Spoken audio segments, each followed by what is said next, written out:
Well, certainly I think that incentives have a place.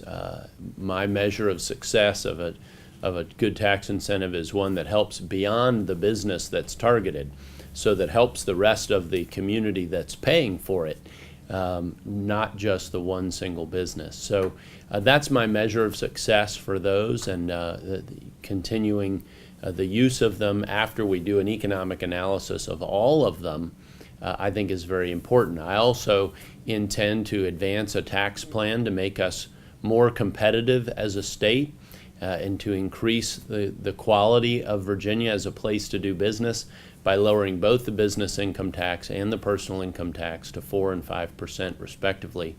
Some of you may have noticed recently that North Carolina just passed a tax reform package in which, if they meet all their revenue targets, even if I achieve my tax goals, they will still get below us on the business income tax, which would make them the lowest in the country. And of course, North Carolina is a historic competitor with Virginia and is a good benchmark for us. It's also interesting to note, on the other side of the Potomac, my friend Doug Gansler, who's the Attorney General over there, Democrat running for governor in Maryland in 2014, is also proposing tax cuts, and he explicitly points out the necessity of Maryland of competing better with Virginia. So we have to understand we're in a dynamic environment, and we've got to continually make efforts to improve our competitiveness as a state. So bringing down those tax rates is important. For those of you with small businesses, you know that the only way that you leave more money in a small business to reinvest